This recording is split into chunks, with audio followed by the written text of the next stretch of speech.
You're back. Your latest batch of data was so thorough. Thank you. I know it's tiring work. And how is your research against the virus progressing, Doctor? The news is mixed. In the week since you left, the International Health Monitor has begun calling it the Jurásico flu. Factually incorrect. The point is they named it because it's spreading. We hoped ocean currents would keep it contained to the north longer, but the ice is receding faster than our models predicted. Currents have already carried it to Northwest Africa and the Caribbean. Once symptoms break, we expect it to spread across Africa and South America from host to host. From there, it will quickly take root on every continent. Doctor, are you all right? Fatigue. The cadet must feel it too. We could assign more of my resources to you. I am designed to ensure your success after all. Rob, your research systems are the best we have. The cadet needs everything you can offer. If you want to help me, look after the cadet. Search for the cure. Of course, Doctor. Keep up the excellent work.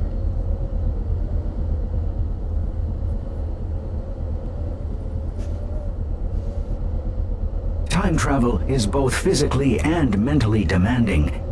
Even more so with the fate of humanity on the line. That said, do not feel ashamed if you need to take a short break before returning to the past. In fact, I would recommend it.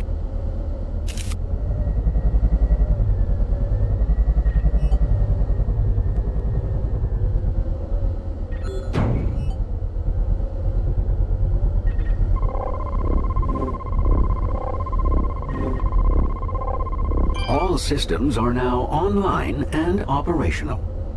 Prepare for temporal relocation in 3, 2, 1.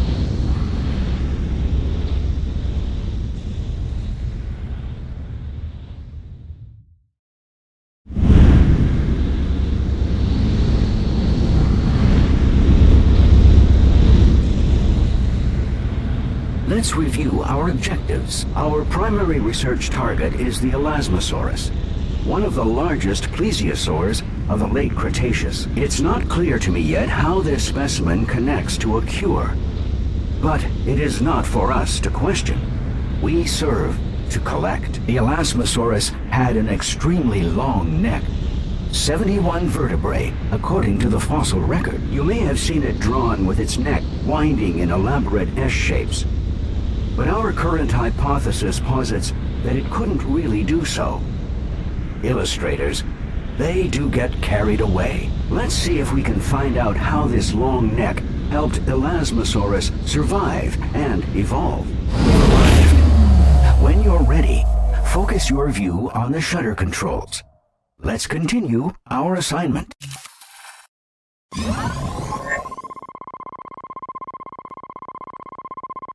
The late Cretaceous holds many new wonders compared to earlier eras. Let us hope it yields some new insight into a cure.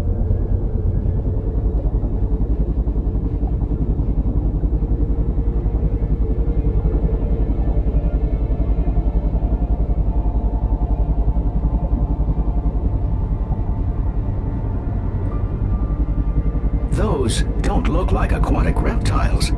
More like penguins in our modern age. Please tag one with a probe so we can identify what we're dealing with.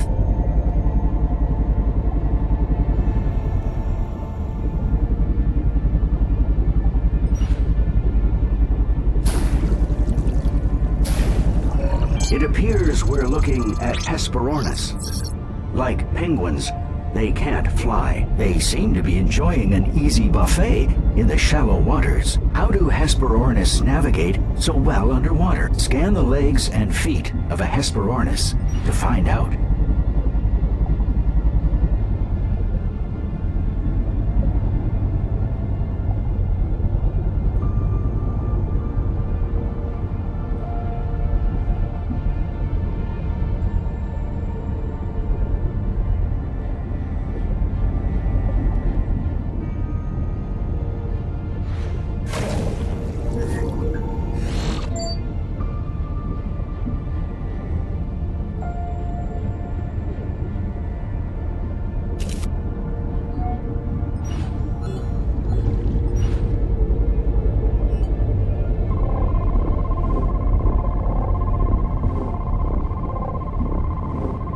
They have long, highly specialized legs and webbed feet.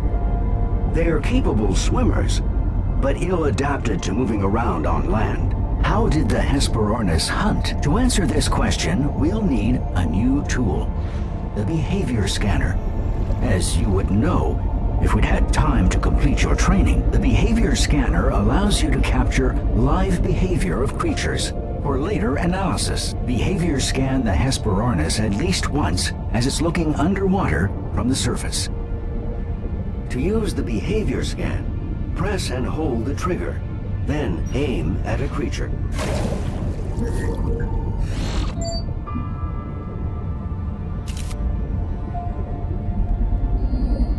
Once the creature exhibits the desired behavior, release the trigger to capture a 3D image.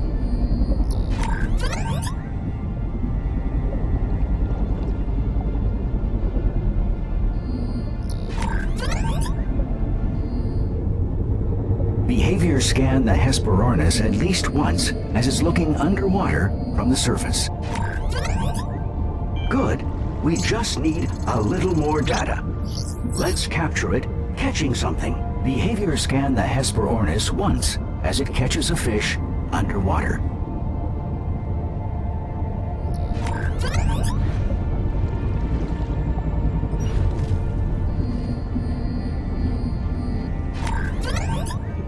They dive in pursuit and snatch their prey in their beaks. We can see the Hesperornis hunts by sight. Fascinating though this is, birdwatching is not our focus. Let's move on with our exploration. We should look around the shoreline some more. After all, we know the virus evolved to survive on land at some point, and quite well.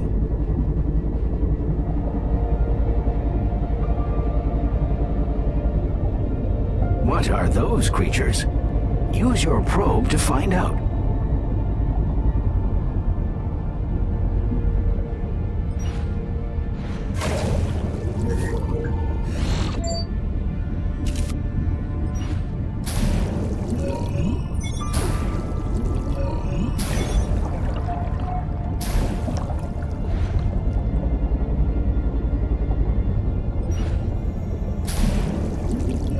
They are elasmosauruses. That such a creature could evolve is truly a miracle of nature. This is the creature we've been looking for. Precisely how long was the elasmosaurus's neck, and how was it structured? I've selected a specimen for study. Ecography scan the full length of its neck.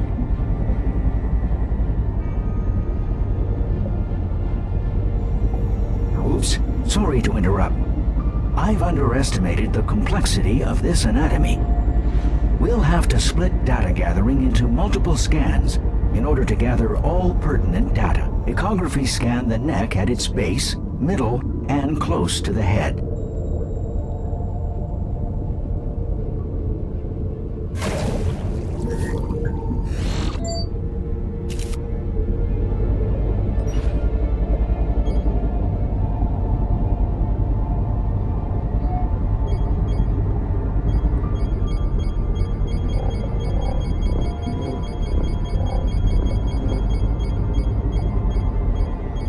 Well done. 2 more left.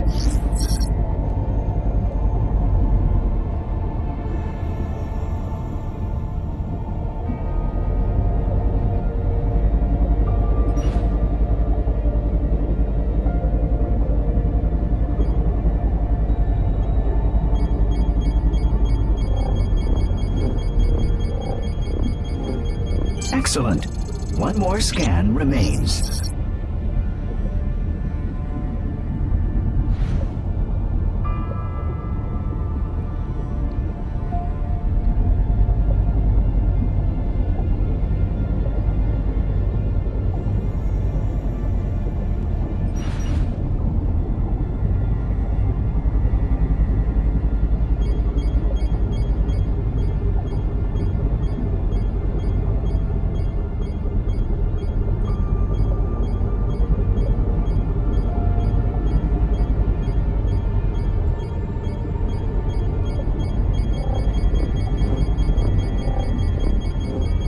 The Elasmosaurus's neck contains over 50 vertebrae.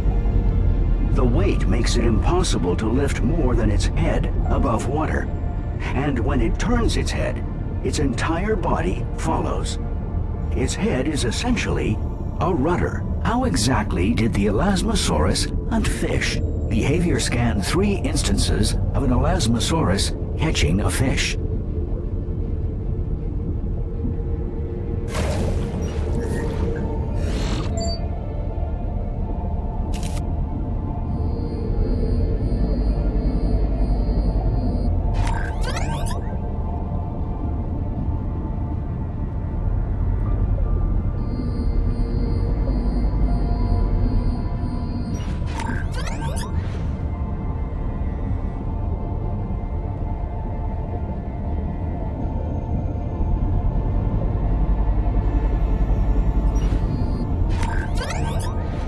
It approaches prey slowly, with its mouth wide open. It then swallows as much water as it can, trapping and crushing as much prey as possible. Are fish the only source of food for Elasmosauruses? Echography scanned the stomach of an Elasmosaurus to find out.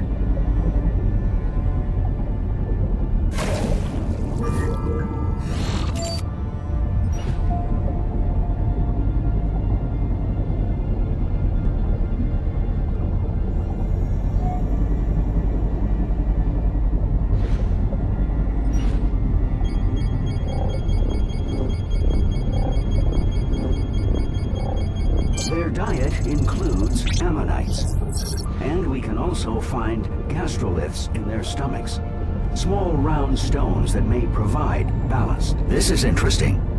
There's a tumor-like mass inside the stomach. If only we had some way of exposing it, so we could harvest more data from it. This could be relevant to the virus the doctor is researching. If the virus mutated from here, it could result in very different symptoms in human hosts. I'm picking up 2 very strange biological signatures some distance from here. One is definitely an Elasmosaurus. It also shows signs of the virus, and it's alone. The other Elasmosauruses may have pushed it out of the herd, sensing its illness. I'm also sensing a larger presence in the depths. It is worth investigating. I have mapped a path to their area. Both creatures may give us valuable information about the virus.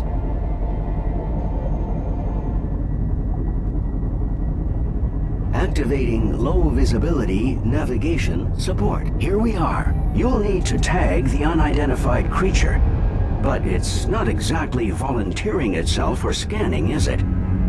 Why not bait the lone Elasmosaurus to draw it out?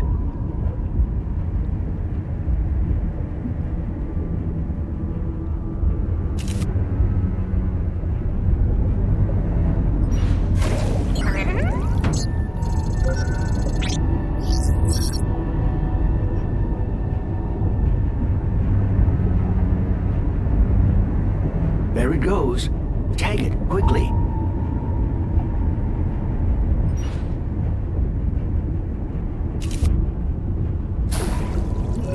That was quite a scare. It appears to be a massive predator, a mosasaurus. It was probably already stalking the Elasmosauruses in the area before we enticed it with our bait. Next, let's determine just how powerful the mosasaurus's bite really is. Echography scanned the Elasmosaurus's crushed neck so we can find out.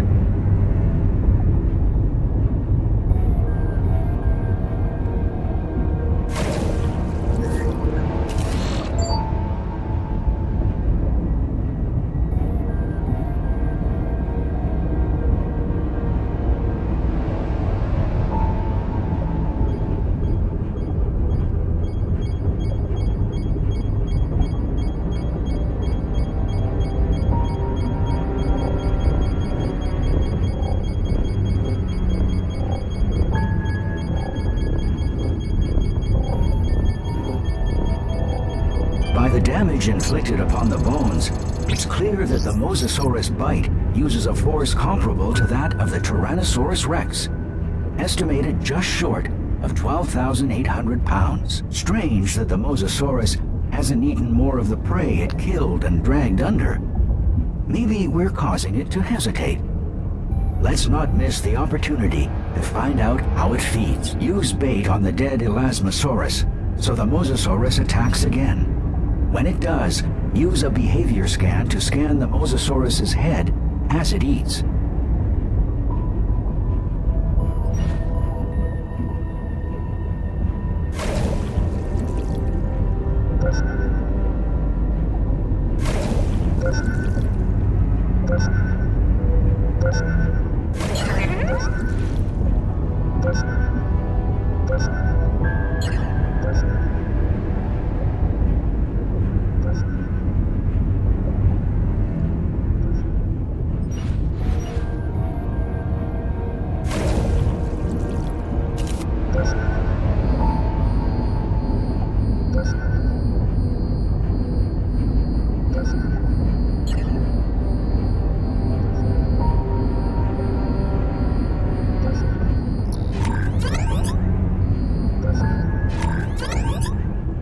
Mosasaurus uses its powerful jaws to latch onto prey, hold its victim, and lacerate flesh into large bites.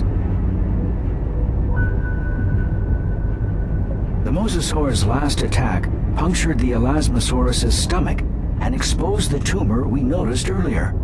Now's our chance to analyze it. Scan the tumor.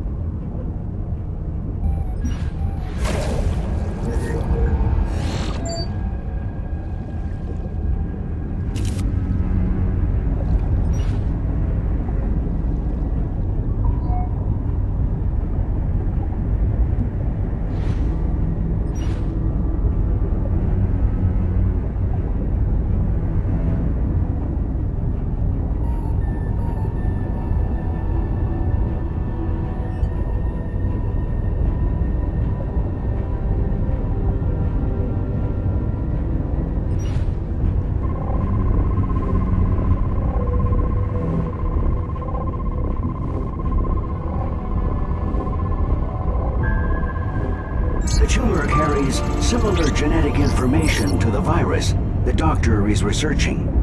We absolutely must bring this sample back with us. We should see if we can find out whether the virus can be transferred from prey to predator. Scan the Mosasaurus.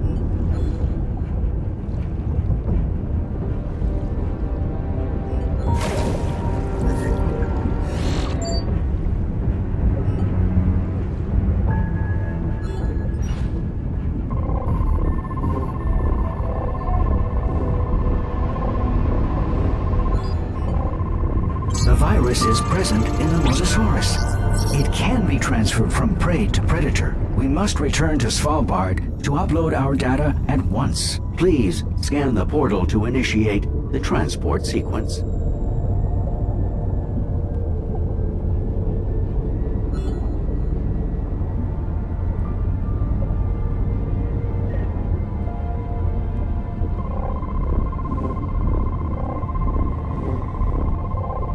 All systems are now online and operational. Prepare for temporal relocation in 3, 2, 1.